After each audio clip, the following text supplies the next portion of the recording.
We gotta roll the intro again, darn it.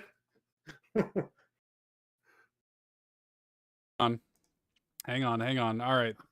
Do not adjust your sets, everybody.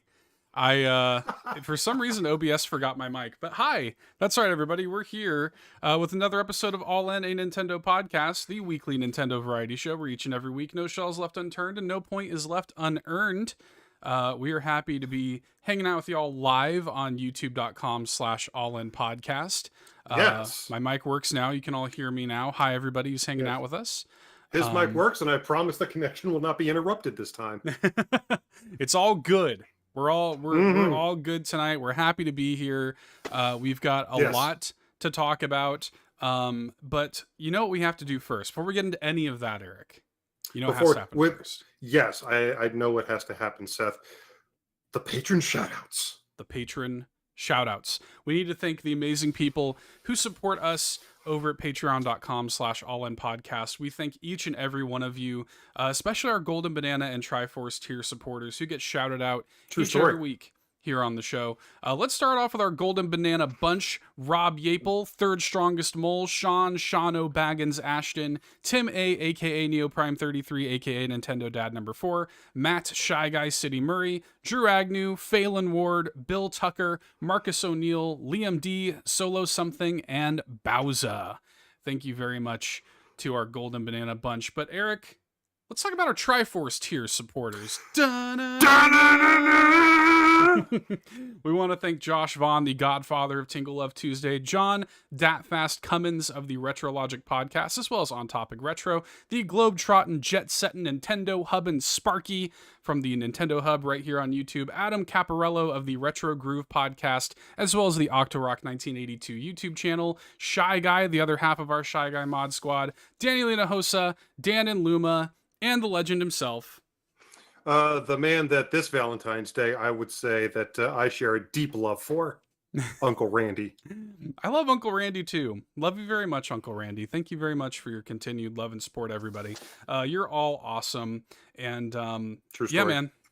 You're all awesome. We appreciate you all so much. No new 5-star reviews this week to shout out, but you can always drop us some words on Apple Podcasts, Podchaser, and Audible, or leave us an anonymous 5-star rating on Spotify. And this is where I would shout you out if you did that, to show our love and appreciation. Super appreciate that. Love you all very much. You can leave it anonymously on Spotify, but then you can tell us you did it. That's right. So, you can... Yeah, that's true too. Yeah, you could like send us a screenshot or something, be like, yo, I did this. Notice me. I want your recognition. Exactly. Totally. Witness me. Totally. So, okay, Eric, normally this is when I would ask you what's been going on in your world this week. But first, we've got a Fantasy Critic update. Fine. I do care. We'll get to it. We do actually have a big Fantasy Critic update this week because this has been a big release week for games that we and the Nintendo pals have both drafted in our fantasy draft. I hope you're following that because it looks like it's going to be a nail biter. The projections look incendiarily close. It's wild. So we had 2 games release this week, and then we did. They had a game get reviews released this week. Yeah. So, and we have taken some W's here in the all-in column for sure, being, Fire Emblem didn't hit quite the way we were hoping. We're going to give our review on the episode this week. Eric's review, rather, is we're going to give a huge, massive review discussion on the episode this week, Of course. But this is Open Critic we're talking about. Fire Emblem did okay for us. Theater Rhythm, though, did quite well for us. Yes, it did. I believe 17 points we got for that? No, indeed. Yeah, so I'll take that. Unfortunately, Tales of Symphonia Remastered came out this week, and we have lost points for that. Unfortunately, Eric's holding up his copy there.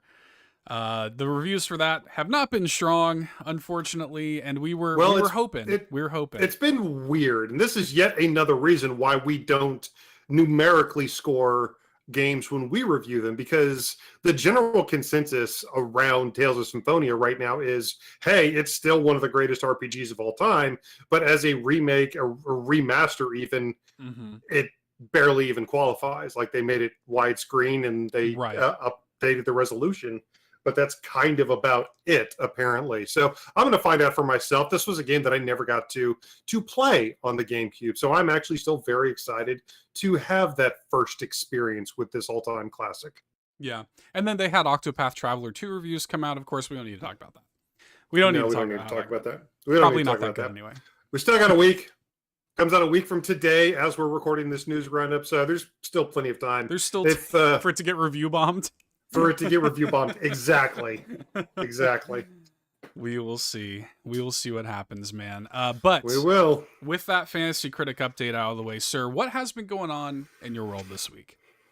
Oh man, it's been such a busy week in terms. Well, outside of the realm of All In, it's been a trying week, I'll say. I'm not going to get too much into it. This isn't really the time or the place, but it has been a little bit of a test this week for your hero. Within the realm of video games and other type of nerd stuff, though, obviously I did finish Fire Emblem Engage. Again, like I said, we are doing our full review of that in the course of the show. In addition to that, you and I played a lovely little indie game that came out this week. We streamed our playthrough of that, or not streamed rather, but we recorded our playthrough of that and posted it on the All In YouTube channel. We played through the new game Blanc. As a matter of fact, we're going to be featuring that in our indie showcase. So I finished Fire Emblem Engage. We played Blanc. Outside of that, I finally booted up. I was really interested in checking out the Wonder Boy collection that I wound up getting from Strictly Limited Games. So I finally put that in. And I've got to say, it's a really ugly menu. Oh, really? It really is. I love the fact that they have all the different versions of the games, and they do actually have a gallery. And oddly enough, they have like maps. They have maps of all the different sections in the games, like a guide that you can just, pick the section of the map you want to look at and check it out, because maps weren't really a thing back when most of those games came out. Sure. You had to get actual like paper guides from companies like Prima. So you have all the guides baked into the game as well. You got save states and stuff like that. But it is admittedly a really ugly menu. But ultimately, there's a ton of really cool content in there. I was really happy to go in and check out a lot of the differences between the versions of the games, between the Genesis version of something like Wonder Boy the Dragon's Trap and the Master System version of Wonder Boy the Dragon's Trap and other stuff like that. So as a student of video game history and as a fan of one of the originators of what would become known as the Metroidvania genre, I was very happy to dive into that and take a nice little stroll down video game history. But a lot of my gaming time this week, a lot of it, has been spent on the recently released Game Boy and Game Boy Advanced NSO apps. Yeah. And I said this last week, but it bears repeating. Man, do a lot of those games hold up. Beautifully. Especially the original WarioWare. Hey, I like that game. I know you like that game. That game has not aged a day. That game is maybe even better now than it was when it originally released. It's one that of the best game games is ever made. So good. Mm-hmm. It is so good. And for the GBA, the amount of content they packed into that game is staggering. Absolutely staggering. Over 200 mini games in the original, with a ton of different variations on all those mini games, a ton of extra games that you can unlock. And the reason that I'm 100%ing the original WarioWare is, of course, one of the greatest unlockables of all time, Pyro 2, Bird and Bean 2. Yeah. I mean, that just makes Eric happy. So, but I get to play through one of the best games on the GBA in order to do that. And again, like I said, that game holds up incredibly well. Maybe even a better WarioWare game on the Switch than Get It Together. It is. Yeah, it's still my favorite WarioWare game. And I really love them all, but yeah, that's not only my favorite GBA game, it's in my top 10 all time. Like I adore that game. And yeah, that's the one I've gone in and I've dabbled. I love Kudorin, but I actually played through that like relatively recently, and so I don't really have a Kudorin like itch that needs to be scratched. Um, and then like I love having Mario and Luigi on there. I'm probably gonna Yeah, play that. I But am yeah, too. WarioWare is where I'm like locked on WarioWare. Yeah, WarioWare is so good. I am actually playing through Kotorin myself right now, and that controls incredibly well. Still controls Great incredibly game. well. Yeah, great game. Legend of Zelda Minish Cap, obviously, you said. Mario and Luigi Superstar Saga. Man, I know I said it 5 minutes ago, but it bears repeating. A lot of those games hold up incredibly well. So Hmm. I'm very excited to have more games come to both the Game Boy and Game Boy Advance in SO apps, especially a certain tactical RPG, given a game that I just finished. But we'll talk about that later on in the full episode. But a couple things that I'm looking forward to this weekend. We have some big releases coming up next week that I'm looking forward to. But we talked a little bit about Tales of Symphonia dropping us a couple points in our fantasy draft. That being said, I am still very much looking forward to it. So I'm probably I don't know if I'll be able to finish it by the time Kirby Dream Land Deluxe comes next week, but I really am looking forward to playing through it and finally getting to see for myself what all the fuss is about with this GameCube classic. But apparently it's just going to be a weekend for poorly reviewed content for me, because I'm also going to find time to go see the new Ant-Man movie this weekend, which has been getting not very well reviewed at all. Like mixed. So Yeah, I'm seeing a lot of mixed reviews. Yeah. yeah, mixed is pretty generous based on some of the things I've said. But that is one of the problems, one of the objective problems with the Marvel Cinematic Universe is not all the movies are going to be good. But if you still want to have a clue what the later movies, well, what's even going on in the next movie or the next TV show, Hmm. you got to kind of stay up. You even have to watch the bad stuff to be able to appreciate the good stuff. Yeah. So, but I mean, I'm a big Ant-Man fan anyway, so I'm sure as a doofus Marvel fan over here that I'll still be able to enjoy it I'm sure it's quite a not that bit. bad. I'm sure it's not as bad as everyone says. I We'll want to see. watch it. I don't know if I'm going to I'm have time to see it in theaters. I mean, yeah, it's all for me. I'm like the next movie I'm seeing is going to be Mario probably. That's probably literally the next movie I'll really see okay. in theaters, yeah.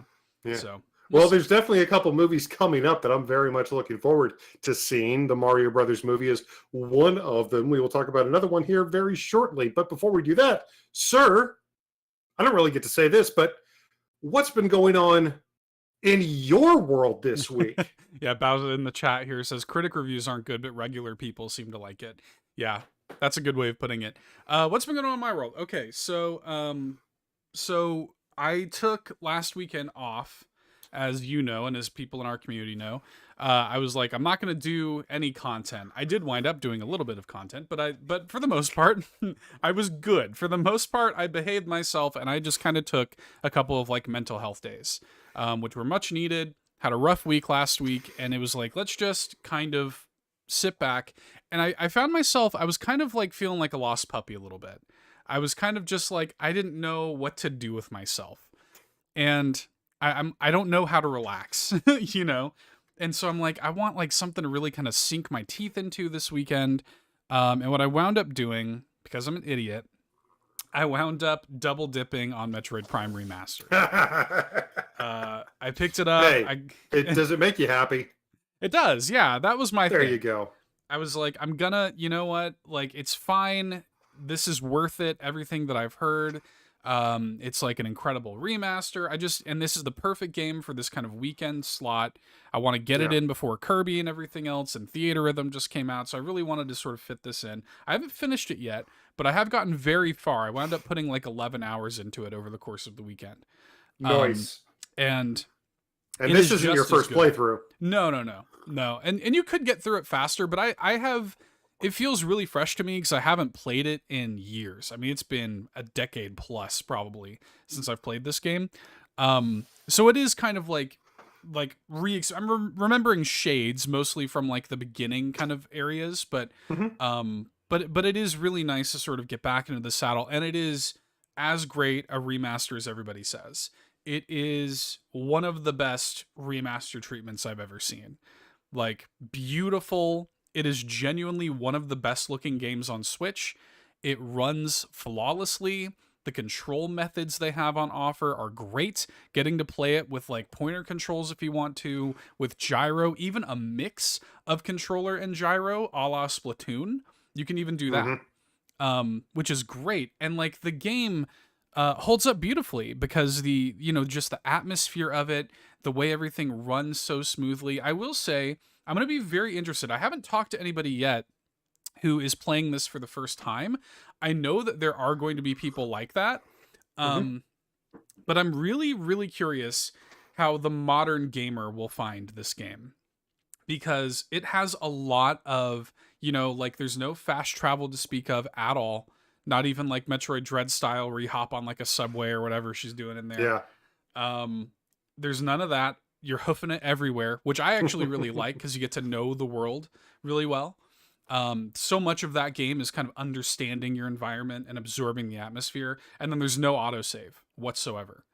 So like if you spent 45 minutes between save points and you get gunned down and you get gunned down by like icy space pirates, you're done. You're out. Was that voice crack just you remembering the time when that happened to you? Or? Yeah, just a little sad. Yeah, no, I just like when you lose all that data, all that time. You got to go all the way back. Yeah. I've had that happen multiple times. There have been multiple times where it's like, oh my gosh, I have had like 30 minutes of time loss probably. Yeah. You and I still remember the time of, like the 16 to 32-bit era when they introduced memory cards and stuff like that. It's happened to every single one of us. Every gamer of a certain age, it's happened to every single one of us, where you play for a couple hours, you turn it off, and all of a sudden you realize the second you hit the power button, I didn't save. Right. And yeah, and that's a big thing that I think is going to be a point of contention with some new players. So just if you're playing this game for the first time, if you see a save room, you must save. I don't care if you feel safe, you're not safe. Just save, please. So yeah, and there are some like pretty, there'll be some time, but it does create like amazing moments of tension of just like I've had many times where I'm like, oh my God, like I don't know if I'm gonna make it to the next save room. I better like track all the way back, So I don't want to lose any of that, but it is admittedly like playing it. I'm like, I wonder how new timers will, first timers will react to this. Bowser here in the chat says, I'll be a first timer. So I'm looking forward to hearing Bowser's take when she gets to play it. She says she's got to finish the Backtrackers game first. Y'all have heard me talk about the Backtrackers on the show. This is in the Carpool gaming community, we do a monthly sort of video game book club. I actually chose the game for this month. So we're meeting up next Saturday. I was chosen to pick the game, and the game I picked was A Space for the Unbound. So if anybody wants to hang out in the Carpool Gaming Discord on next Saturday at 11 a.m. Eastern and chat A Space for the Unbound with us, we will be there. And it's a great time. So yeah, shout outs to the Backtrackers, man. We're waiting for the perfect time to do a full Space for the Unbound blowout ourselves here on this show. It will happen. It will happen because that game's amazing. I also played Splatfest. I played Splatfest a little bit. Yes. We had this discussion last weekend, but you weren't one of the psychopaths that helped with the white chocolate sweep. No, and so it was a white chocolate sweep. It was like they won every category. Like it was ridiculous. And what I came There's something wrong with you. There's something wrong. I'm speaking to every single one of you Splatoon players right now. You're not right in the head. Yeah. Now here's what it was. And I actually didn't realize this. Shout outs to Steven's NES, who is one of the biggest Splatoon fans I know. He had reached out and he was like, hey, he responded to my post on Twitter about this. Because I was like, how could this happen? How did white chocolate win every category? That makes no sense to me. I can't imagine a world where white chocolate wins in popularity, wins all of this stuff. I can't imagine this reality. Like, what Twilight Zone world are we living in? There was like some kind of white chocolate shadow society. Yeah. And they were like, rise up. This is our time. That's what it was. They mobilized literally the entire white chocolate cult. Yep. to do a white chocolate sweep this past weekend on the Splatfest. It was a meme, I guess, was the thing. It was like let's make sure white chocolate wins kind of thing, and they came out, dude. And white chocolate swept it. I put in as much work as I could for Team Dark Chocolate, but we didn't pull it out, man. Sad day. Splatoon 3 players woke up and chose chaos. What are you gonna do? So we'll see. We'll see. We actually have got some Splatoon related stuff to talk about in the news as well as some other stuff though. So what do you say we get into it? Nice. We've got some really cool stuff that I'm going to love talking about. Let's see how many Valentine's Day puns I can make this week, but let's talk about it. Hey, listen! The very first thing that we have to talk about is, ironically enough, the Super Bowl in some weird way. Did you watch the Super Bowl, Seth? No, I didn't. I kind of wanted to, unfortunately, because my dad's a huge Chiefs fan. So I'm very happy for him, of course. I know a lot of people weren't happy with like the way it happened or whatever, but I'm not even going to get started on the final couple minutes in that call. But I've heard, but he's happy, so I'm happy. You know what? Fair enough. However, it's always the commercials. It's always the commercials that wind up being a massive talking point after the big game, regardless of who wins or who loses. However, Nintendo decided to shadow drop their Super Bowl spot before the game even happened. And Seth, I genuinely think this might be the best movie television ad ever. It's up there. So okay. Full spoilers, because I didn't realize that there were people who were trying to like be media blackout on this. If my good friend and yours, Sean Capri, is here watching us live or listening to the show, skip the next few minutes, because we're going to talk about this ad. This is one of the most incredible ads I've ever seen. This movie is perfect. Like, this movie is like everything that I wanted. What this is, they rolled out this like marketing blitz revolved around Super Mario Brothers plumbing, which is more or less kind of what we expected. I've kind of talked about theories and stuff on this show before about kind of where I think the movie's plot is going to go. We've known for a while now that this is going to, sort of open in Brooklyn. We're going to see them working as plumbers in Brooklyn, kind of as we're setting up the story. We got a lot of this in the last trailer. And now with this ad, it's about a 30-second ad and kind of a fake in-universe ad for their plumbing business set to the theme song of the Super Mario Brothers Super Show. 1 million chef's kisses. Oh my gosh. That I like, as much fan service as has already been in this movie, that was something I didn't expect. And it made me so happy. It was so perfect. Just a little bit of jank with the local ad production values, with them rolling the little truck across the map and Luigi having to course correct it there at the end. And then the paid actor that they have clearly reading off of a cue card, squinting her eyes, which there were some reports coming out that the female voice in that ad may have been the original voice of Princess Peach from the Super Mario Brothers Super Show, but we never saw any verified reports of that, though that would have been cool. And frankly, considering how far the creators of this movie have gone in order to appease and make us Mario Brothers fans happy, that honestly wouldn't have surprised me, because everything that they have done, from the icons that the Mario Brothers use for their plumbing truck and their own iconography for there is the key art from the games, and all the different little nuances that are just every single one of them just there to say, we see you, Mario Brothers fans, and we got you. It's perfect. And like, regarding the Genie Elias thing, who's the voice actor that Eric's referring to, there was a lot of kind of reports. People were latching onto this despite the fact that it wasn't confirmed. That really annoyed me. There was no citations or anything like this. People were just kind of latching onto it on Twitter. I did find her contact information, and I have reached out. And we'll see. I'll let you guys know if I hear anything back. It does to me sound a lot like her. I've done a lot of sort of like audio analysis. I think it is her. But I don't want to report or postulate that, without any sort of official confirmation. When I first heard it, I thought this was Grey Delisle, maybe Tara Strong. But doing comparisons, it does sound a lot like her to me. So I don't know. We'll see. But it didn't just extend to the ad, because they kind of launched this whole viral campaign. In the ad itself, we get a phone number and a website. Both of them are working. Both of them are functional. It is so great. You can call the number and you get, because apparently their plumbing business is so successful, you get an automated voicemail thing from Luigi. And this is like 40 seconds of uninterrupted Charlie Day Luigi that we get to hear, which is great because all we've really heard so far in the teasers and the trailers is just little snippets. Whines, basically. Yeah, like in yelling and stuff. So we really get to hear him like talk for the first time, like a real person. And it's even that is great. He drops a Luigi's Mansion reference in there.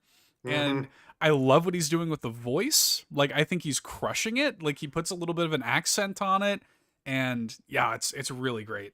It's awesome. Yeah, but then of course you go to smbplumbing.com and it's like it's a full plumbing service website. It's an entire faux business website with, again, just Easter eggs abound all over the place. You and I, Seth, were incredibly concerned about the state of this movie given the history of animated video game properties. Yeah. And there are many, many reasons that this should not have gone as well as it did. However, based on everything that we've seen of this movie and everything just from this spot and the phone number and the website, it feels like not only are we in the best timeline, but within the best timeline, Miyamoto and everybody else is like, you know what? Let's make it even better than that. Dude, I could not be more excited for this movie. Like everything that we've seen, and I understand like the people who feel like we've seen too much. I kind of agree. There is a part of me, like there are little things I wish that I hadn't seen. So I do get it. Like I said, Sean Capri does not want to see anything more from the movie. I understand that. But I am eating this up, man. I am absolutely eating this up. We got to look at the full line of the Jack Pacific toys, which are launching next week. I want those. Like I am just so excited for this movie. It's less than 2 months away, which is crazy. I'm going to see it as early as I possibly can. Yep. Like I will be there. If they have like a 7 p.m. on Thursday showing, I'm going to be there, dude. we may have to cancel our broadcast that weekend to go see it Friday night. Yeah, but so we'll see. We do know the runtime now. The runtime of the movie is going to be 1 hour 32. So it's going to be 92 minutes, which, I mean, that's exactly what we thought. An hour and a half is, like you don't want it too much longer than that because kids' attention spans are already notoriously short. Like, go back to some of your old favorite movies from when you were a kid, stuff like Land Before Time and even, like Rockadoodle because I'm a hipster even as a kid. And those movies are a lot shorter than you remember them to be. Hour and a half's perfect. And that just means I can see it like 2 or 3 times before we do the show on Friday. That's all that means. And I just know, whatever they're going to do, like the themed buckets or the themed cups or whatever. Oh, yeah. God, I'm going to spend so much money on stupid, unnecessary swag. I am so hyped for this movie. Like, I don't think I've ever been this excited for a movie ever in my life. Like, the last time I can remember being, like, close was the first Avengers. But I'm more... I mean, like, we've been waiting for this movie our entire lives, honestly. And the only thing that we're missing now is a reference to the live-action movie, and then I'm set. If we get any sort of reference... Any sort of reference to that, and I'm good. So we'll see. Okay, but we could talk about that all night. Super Nintendo World in Hollywood did open up. Actually, just today, as we're sitting here, it had its opening. They did like a grand opening stream, which was really cool. Friend of the show, Andre from Game Explained, was there. Recorded a lot of footage for Game Explained's channel. Definitely go check that out. Including the awesome opening ceremony, which was great. Yeah. Miyamoto was there. Doug Bowser was there. Chris Pratt was there. Doug Bowser was out taking pictures with all the content creators and just being a genuinely wonderful human being to people, which is, you love to see it. And of course, adorable. The father of Mario was there. And you had those great Mario and Luigi costumes, the mascots running around. It's it's been a really good week to be a Mario fan, Seth. Yeah, it has. And we recently on the show had our friend Cheesy doing a preview of Super Nintendo World Hollywood. So You can go back and listen to that if you want. Yes. Kind of an extended conversation about the insider's look at Super Nintendo World Hollywood. So that is really cool. We have finally stateside our first Super Nintendo World. The Orlando one is, I believe, coming in 2025. So we have a little bit of time to wait on that. But I'm just happy that it's here. I am too. And I'm happy that people are getting to enjoy it already. I cannot wait to go myself. But Seth, we've talked a lot about the forthcoming Mario Brothers movie. Turns out there's another high-profile video game movie about an all-time classic Nintendo title coming even sooner than that now. True. Yeah. We got our first real look this past week at Apple TV Plus's brand new Tetris, telling the presumably slightly hyperbolic story of presumably slightly hyperbolic story of the rise of arguably one of the greatest games ever made. You know, some say it's one of the greatest. I think it's just poetry. It's art and math working together in perfect synchronicity, Seth. Which is a line from the trailer delivered by Taron Egerton's Hank Rogers, who, totally, absolutely did like undercover Cold War espionage over Tetris. Exactly. That's absolutely what happened. Very true to life. So yeah, this is releasing on March 31st on Apple TV Plus. Looks fun. It looks fun. Yeah, it does. This is from... I think fun's the best word. Yeah, I think they're just having fun with it. This is from the same studio, if I'm not mistaken, that makes like the Kick-Ass movies, Mark Millar's studio, Marv. Mark Millar's really? Yeah. Okay. They did the Kick-Ass movies, they did the Kingsman movies and stuff. Well, Kingsman, that makes, Taron Egerton, that makes sense. Yeah, exactly. So I think this is that same studio producing. And yeah, it's just a fun trailer. I'm looking forward to watching it. And my favorite thing about this trailer, though, and this is a little Nintendo piece of representation, because obviously a huge portion of Tetris's success was its timed release with the Game Boy. Yep. And so the trailer ends with this great shot of the late Nintendo president Hiroshi Yamauchi, who is playing Tetris and just sort of like quietly puts it down, and he just says like "pretty good" or something like the Japanese Yakuza boss that he is like, "This pleases me." Yeah. And he just, the way that, I'm pretty sure this is the first time an actor has ever portrayed Yamauchi in film. He looks just like him. And he is, the actor's name is Togo Igawa. And that actor is pitch perfect. Looks just like him, is sort of, playing that sort of like Yakuza thing, like totally perfectly. That was my favorite part of this whole trailer. I was like, oh my gosh, like this is cool.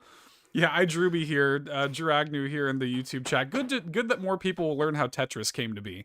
So yeah, the very true story we're getting here.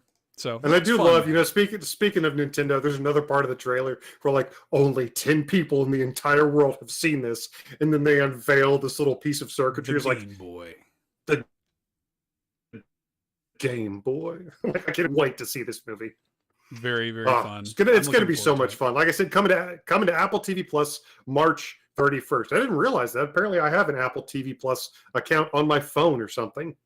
Hey, so there you go. That's always good. Accidentally having something is good. Accidentally having access to something that I'm really excited about is something I'm not going to complain about. Yeah. Well, tell you what, there are a few, speaking of accidentally having things, there are a few patches and DLC related notes that we should stop and talk about. I think the first of which, probably the biggest of which, is Splatoon 3.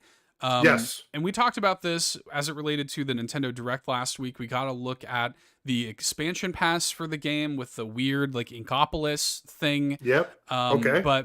And they didn't put a date during that trailer, which was weird, but this week they did. It's coming February 28th, and then the following day, the new season of content, the fresh season, will kick off. So that to me makes sense. You're timing the first wave of DLC with the new season of content. Cool. Yeah. And they did show off a really interesting new super weapon. I can't remember what they called it, but it's basically like these little inflatable dummies that explode after, like this massive minefield of inflatable dummies that explode with ink after a short amount of time. It looks fun and adorable. So, always a new a weapon, good addition to a shooter. Yeah, and they, you know, with these seasons of content, they roll out new catalogs, new unlockables. They're already showing off some of the new weapons and stuff. The 96 gal deco is coming back, which is my favorite weapon in Splatoon. So it's one of those "you're as beautiful as the day I lost you" kind of things. So I'm very excited. Okay, it's called the Super Chump, as Sam points out here in the chat. Thank you, so Sam. That's what it is. Thank you, Sam. Beautiful as the day I lost. You know what? That's actually a How to Train Your Dragon reference. You see, they're making a live action How to Train Your Dragon. Yeah, it's bizarre. Yeah, we'll see about that.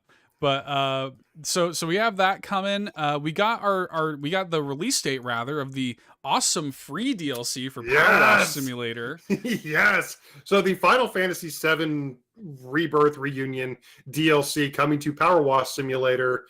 I was a little concerned that it might not be coming to Switch because the Final Fantasy remakes, right? You know, Final Fantasy Crisis Core Reunion did come to the Nintendo Switch. However, the core Final Fantasy VII remakes have nothing to do with Nintendo at this point in time. We may get incredibly hamstrung cloud versions of them at some point, but I was a little concerned that this DLC might not come to the Nintendo Switch. It is. It was fully confirmed in the Power Wash Simulator blog when they announced the release date for this. And what day was that again, Seth? March 2nd, it's coming. Yes. And a free piece of DLC, which is awesome. Free. I was fully expecting to pay for this.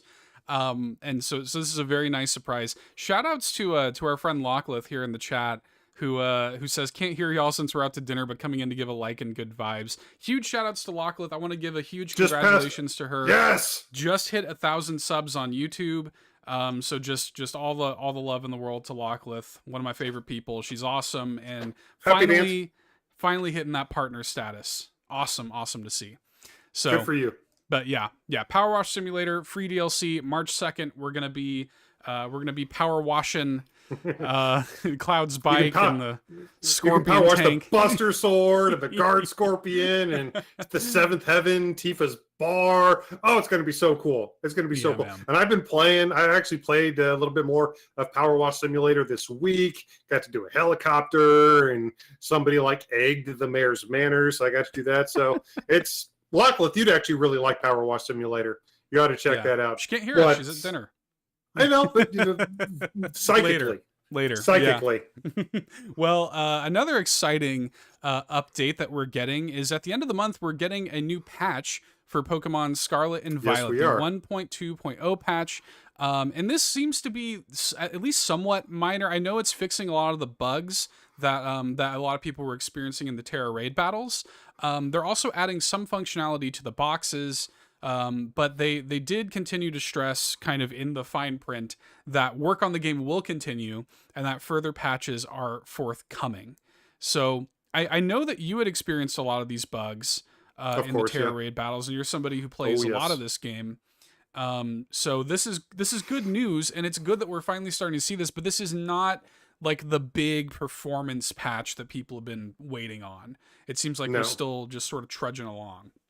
Well, I don't think that Nintendo really planned to do this. Mm-hmm. So trying to get up the manpower, trying to facilitate and create this kind of task force to do everything with this game that needs to be done, to go in and patch this game the way it needs to be done. I mean, I'm fairly certain that most of the people who listen to this show are aware of the fact that coding and creating and developing video games is a long process. Yeah. So even after one's released, going in and patching bugs is not just a snap of the fingers. Mm-hmm. It is similarly a long process. So I am happy to see that they are continuing to work on the game, continue to work on performance issues, even after, we're a couple minutes past launch. The sales numbers for this game are not going to be remotely what it was a couple months ago, but the fact that they are still committed to making the game better even though it's not selling 1 million copies a week anymore, I really do like to see that. And I hope this game, I hope it winds up being its best self. I hope it winds up living its best life. Sword and Shield wound up having a pretty lengthy lifespan because of what they did with the raid battles in that game, the Gigantamax and the Dynamax raid battles in that game. So I kind of expect a lot of stuff from this as well. In addition to, like, we know there's going to be at least one major expansion to the game. The top right of the map is just... I'm glad you brought that up, my friend, because I think that this is very pointed, this release timing, the end of February for this patch and everything. We've got Pokemon Day coming up, my friend. February 27th, Pokemon Day. We are, at the time of this recording, just 10 days away. I think we're totally getting a Pokemon Direct. I think during that Pokemon Direct, I think we are going to get Pokemon Presents, I think they call it. I think we're going to hear about Scarlet and Violet DLC. Absolutely. I think that's a thing. There already been kind of like, I think somebody data mined like a website about like a potentially a mystery dungeon thing. So yeah, I saw things that, are but percolating. nothing. Yeah. Things are percolating. I think it's happening. I think we'll probably hear about it next week.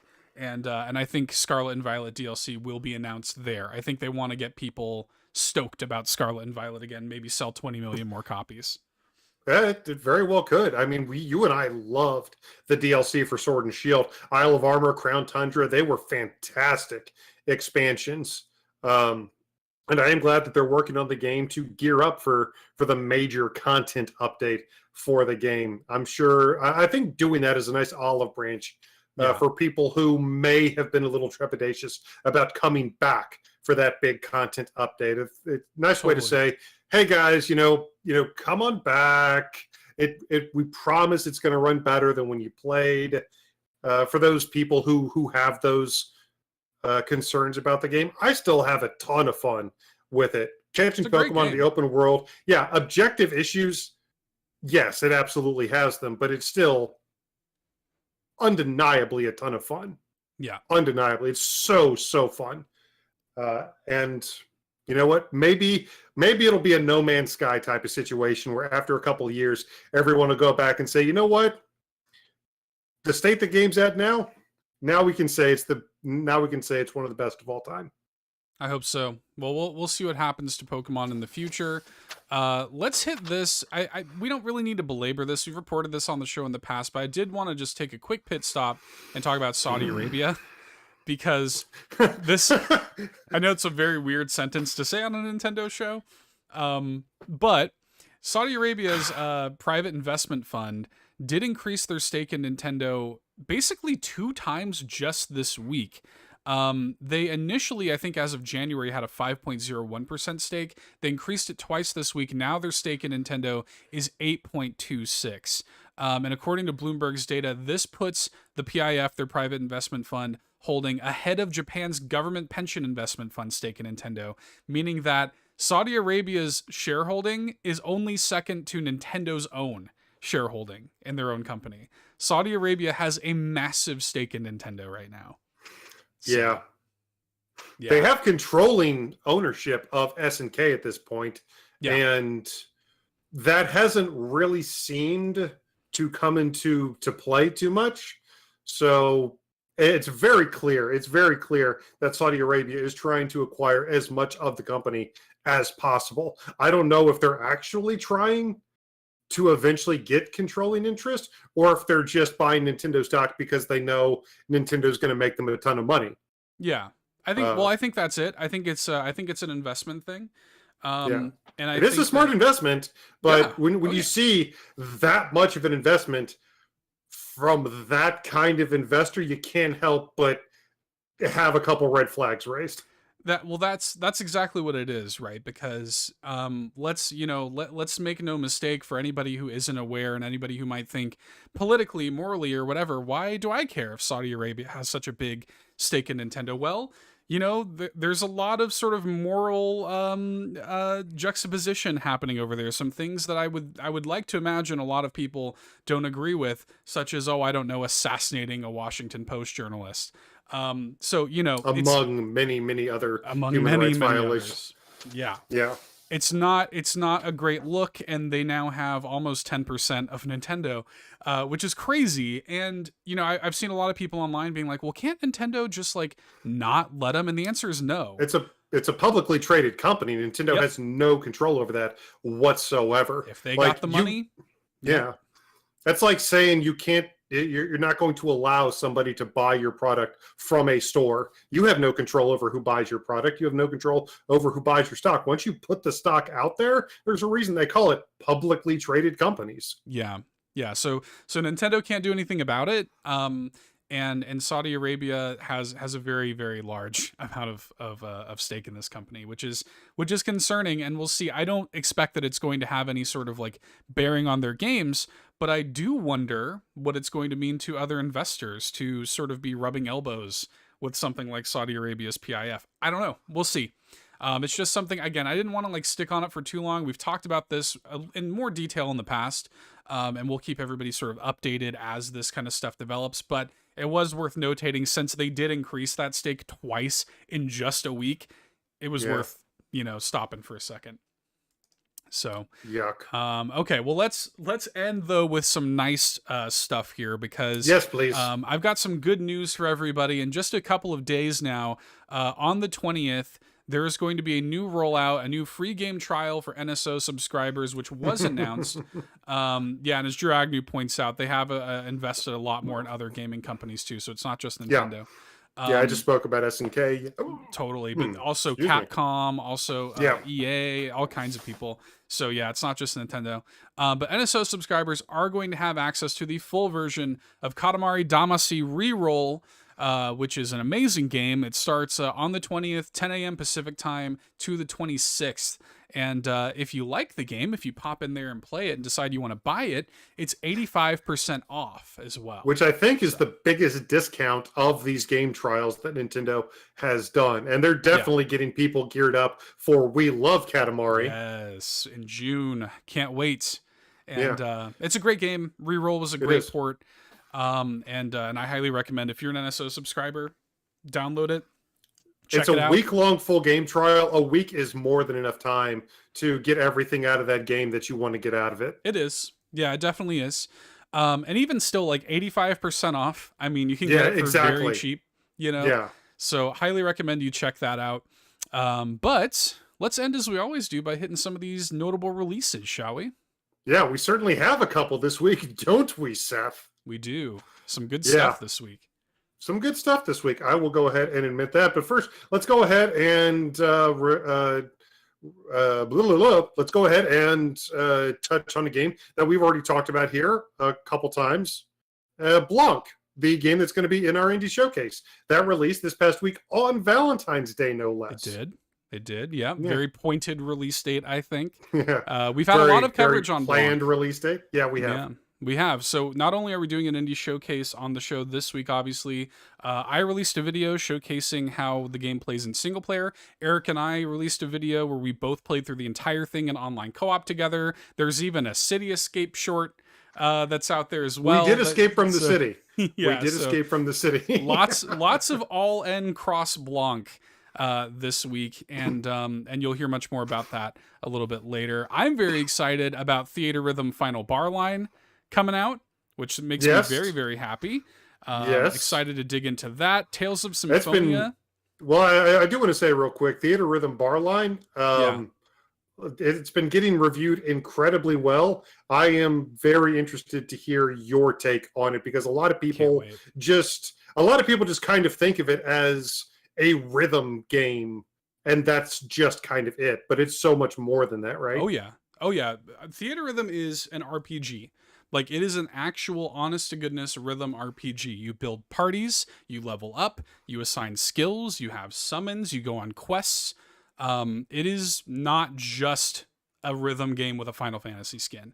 It is an honest-to-goodness rhythm RPG that also happens to be a pristine collection of decades of some of the greatest video game music of all time. Which they are more than happy to sell you piecemeal forever. Well, there's already so much, even in the base game. There's like hundreds 300. Of songs. There's like 385 songs, tracks, I think, in the base game. So like, it's Fair a play lot of to value. that. So yeah, and then Tales of Symphonia, which Eric's picked up, you got that going on in his background there. Again, kind of mixed reviews, but I'm still looking forward to seeing what people think, especially you having never played it before. Yep. I'll be looking forward to hearing what you say about that. Happy to have it in widescreen at the very yeah, there you go. Even if that's the only update, I'll take it. That's okay. Another game that came out was some, you know what, I don't know too much about it, but I will say the few things that I've seen about it have interested me. So I am intrigued to see what's going on with this new game, Dust in Neon. Me too. Yeah, this is kind of like a steampunk western twin stick shooter RPG, I guess. Apparently it's pretty meaty. I was reading the press release. They say it's like 10 plus hours of content in the game. It is $29.99, which is pretty steep for an indie game. So we'll see how that goes. But this was one of the games featured in the Inside the House of Indies event that they did over the holidays. So that did finally come out this week. Definitely give it a look if you're interested. It'd be nice if there was like a demo or something to where we could like try it out. But that's true. But yeah, I think it looks interesting. Yep. And another thing that released, it's not an actual full-on title. However, version 1.3.0 of Xenoblade Chronicles 3 did indeed drop this week, featuring the new hero Masha, who is a lapidarist. Do you have any clue what that is, Seth? Is that a word? Is that another one of those Fire Emblem character names? Is that what that is? I don't know.